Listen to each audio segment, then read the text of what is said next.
Hi, everybody. This is SAAD for the SAAD Truth. A few episodes ago, I think it was the SAAD Truth 617, I discussed how cultural products could be analyzed via the evolutionary lens. In other words, we could study the contents of cultural products, whether it be movie plot lines or television show plot lines, and look for certain uh, recurring universal themes that are transportable across cultures and understood in exactly the same way across cultures, precisely because they speak to our shared biological heritage.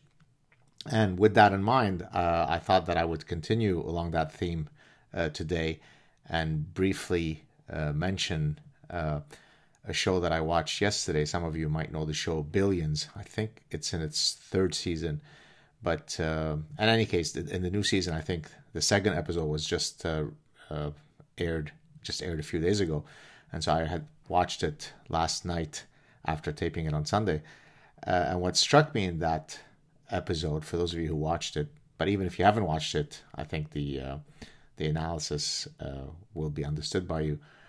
I was amazed at how much the main driving theme across the episode was the phenomenon of reciprocity. So when I talk about consumer phenomena in several of my books, I break up consumer phenomena into one of four key Darwinian modules, and I'll probably do a separate SAAD truth on that exact issue. So the four key modules are the survival module, things related to our survival, the reproductive module, things related to mating, kin selection module, things related to kin-based altruism, and then reciprocal altruism, which is non-kin-based altruism. So, for example, gift giving could be a phenomenon that falls either under the mating module, if it's a gift that is given as part of the nuptial gift giving, or it could be a form of kin-based altruism, or it could be when you exchange gifts between friends. I invite you to your birthday for your birthday, and then you reciprocate when it's mine. It could be an instantiation of the reciprocity module. But in any case, in yesterday's show, what was amazing is there was a constant, if you like, navigation through people calling up debts that are owed to them. So at one point, the main protagonist, or one of the main protagonists, the lawyer, the main lawyer, I can't remember his name in the show, Paul, I think Giametti is his real name. He's talking about how he had gone to see a judge asking to, if you like, collect on a favor that he was owed.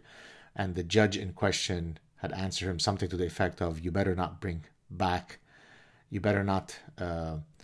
raise the fact that I owe you. Which reminded me of something that I talk about in the Evolutionary Basis of Consumption, my 2007 book. I talk about a term in Arabic that doesn't actually have an exact equivalent in English or in French. And the term is tarbih jmile. Tarbih jmile is a social violation whereby, if you like, you are condemned for reminding someone that they are indebted to you. So, for example, if I say to you, "Ma trabbihni jmile," do not do this. So don't keep reminding me, oh, I was nice to you and I did this for you and so on. That's an ugly behavior to exhibit. And I explain, of course, the Darwinian reasons for that. And that's because even though people, when they engage in reciprocal behaviors, they're expecting that at some point down the future they be repaid, that you will reciprocate. It's gauche, it's in bad form to remind people that they are in your debt, because then it appears as though you're doing something for them with the ulterior motive of expecting something in return. Now, even if that's the case, you don't remind people of that. And so there's an actual term in Arabic, as I said, tarbih jmile, that recognizes that social violation. But in any case, throughout the show, there's a constant sort of the currency throughout the show is, the various actors in the movie or characters are going from to party A or B or C, settling their debts. I did this for you, and now I'm here to collect on my debt. I did this for you. It's time to reciprocate, and so on and so forth.